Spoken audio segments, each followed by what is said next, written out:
Bonjour, j'espère que vous allez bien. Donc dimanche matin, confinement, je ne sais plus combien parce que je ne les compte plus.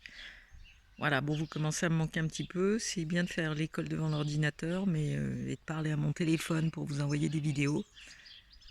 Mais bon, là, ça commence à bien faire. Mais je crois qu'il faut prendre notre mal en patience parce qu'on en a encore pour un petit moment. Allez, on va retrouver Léo. Et puis peut-être qu'on va finir ce week-end. Je vais voir peut-être aujourd'hui. Récit de Gilles. Il était près de 17 heures lorsque j'ai rencontré Clément pour la seconde fois. Pas pu avant, vraiment pas pu.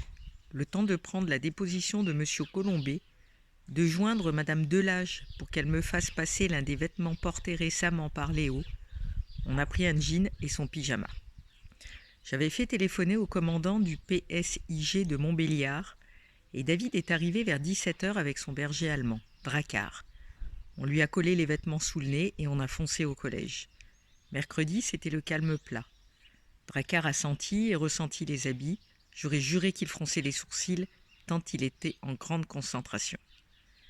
David l'a conduit devant les grilles. On est rentré. Drakkar s'est mis au travail, consciencieusement. Il allait, venait, reniflait, piétinait, grondait, humait, repartait, revenait, gémissait à fond de gorge et recommençait. Finalement, il est retourné auprès de David, tête basse, s'est couché à ses pieds, le museau sur les pattes, en gémissant. David s'est accroupi, a cherché le regard du chien. « C'est bon, Drakkar, c'est bon, t'as fait tout ce que t'as pu, mon chien, je le sais. » Le chien avait redressé la tête et écouté son maître, oreille pointée. Ils étaient tous deux immobiles, yeux dans les yeux. David s'est redressé et s'est tourné vers moi. « Il ne pouvait pas me faire mieux, tu sais. Depuis hier matin, tu penses, c'était mission impossible. Passer 10 heures, 12 au grand maximum. » Il a posé brièvement sa main sur mon bras avant d'ajouter. « On aura au moins essayé, je suis désolé. » Drakkar s'est levé, nous a regardés alternativement, puis il a poussé à nouveau cette sorte de gémissement modulé. Sans doute voulait-il me consoler lui aussi. Nous sommes revenus à la gendarmerie.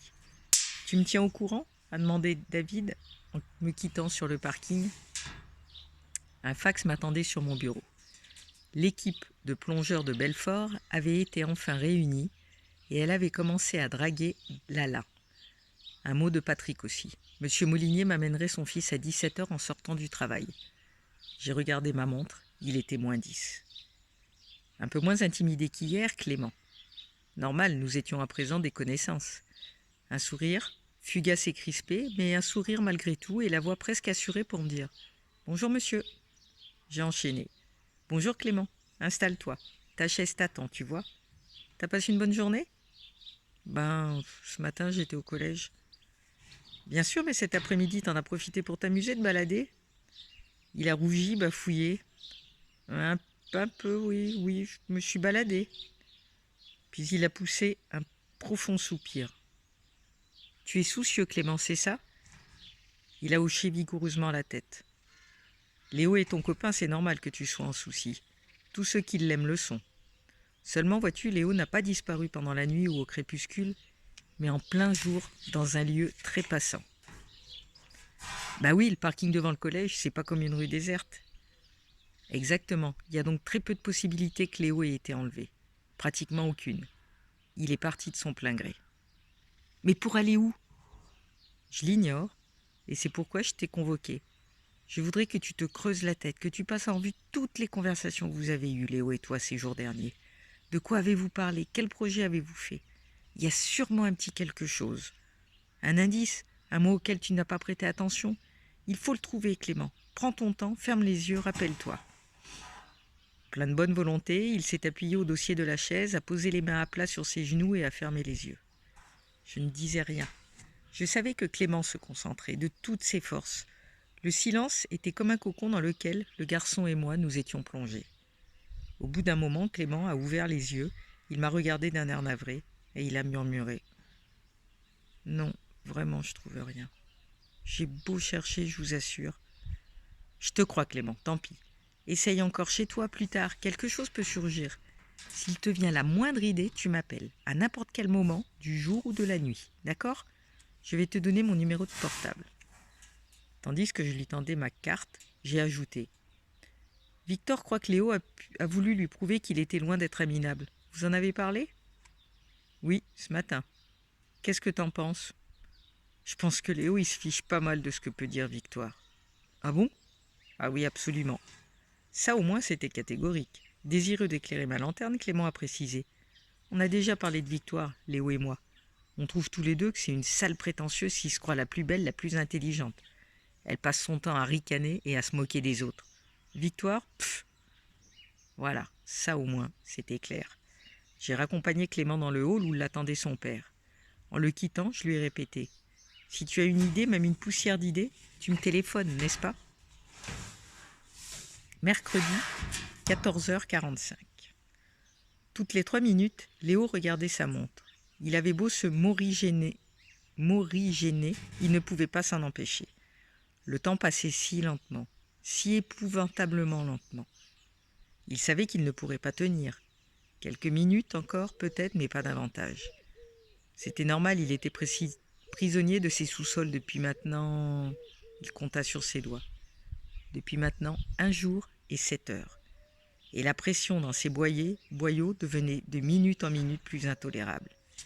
Il avait essayé toutes les positions possibles, en chien de fusil sur le côté droit, puis sur le côté gauche, bien à plat sur le dos, et même jambes tendues à la verticale le long du mur, avec l'espoir de tasser ainsi à l'intérieur ce qui s'obstinait à vouloir sortir.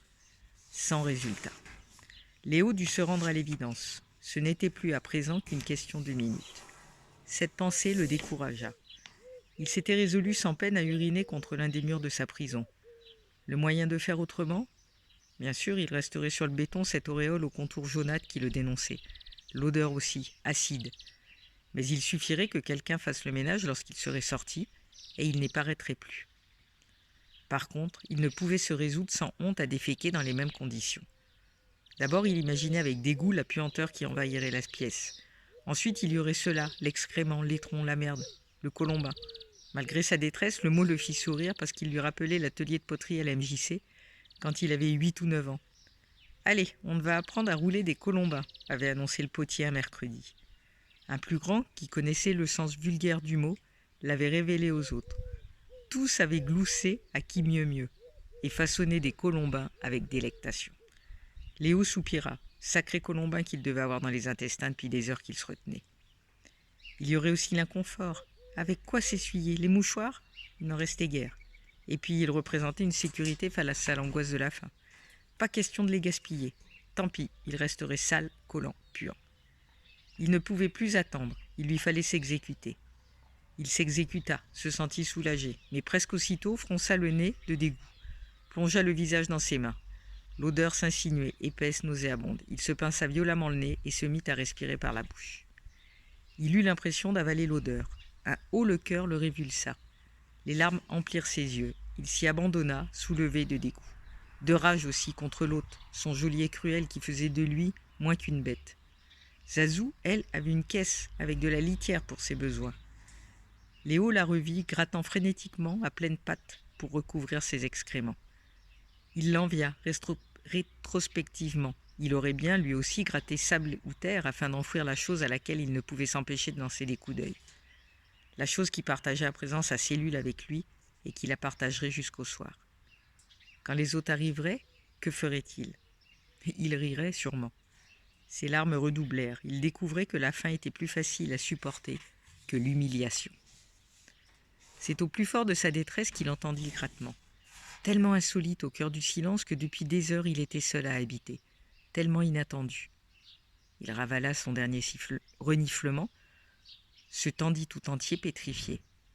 Le grattement reprit, ténu mais insistant. « Minette, Minette !» souffla Léo. Il rampa jusqu'à la porte qui donnait sur le couloir, colla sa bouche au ras du sol, appela doucement. « Minette Grise, tu es là ?» Un petit miaulement lui répondit. Léo murmura. « Tu es là, tu es venue, tu devais te demander ce que j'étais devenue, tu m'as cherché. Oh, tu es gentille. » Un second miaulement se fit entendre. Léo, couché devant la porte, les lèvres au ras du seuil, continuait à dialoguer avec la chatte. Il avait oublié la faim, la soif, l'odeur. Il était consolé de tout, éperdu de reconnaissance. Lettre à Léo. Mon Léo, Une deuxième journée s'achève. Une nouvelle nuit s'annonce. Comment supporter cela, cette attente, cette angoisse? Comme une vagabonde, comme une somnambule, j'ai marché tout le jour. Je suis allée partout, partout où tu aurais pu te trouver ou même seulement passer. Partout où nous sommes allés, toi et moi, depuis notre arrivée dans cette ville. J'ai pensé à tout. La piscine, le cinéma, les supermarchés, la médiathèque, les parcs. J'ai tout visité. Je parlais à voix haute, je te parlais, Léo. Sans doute les passants que je croisais m'ont-ils prise pour une folle. J'ai rencontré Estelle, j'ai écouté de toute mon âme chacun des mots qu'elle a prononcés. J'ai espéré le déclic, la lumière. En vain, bien sûr. N'entends-tu pas par-delà les murs et la ville, la nuit, mon appel? Réponds, Léo, réponds. Je vous souhaite un bon dimanche. Au soleil, profitez.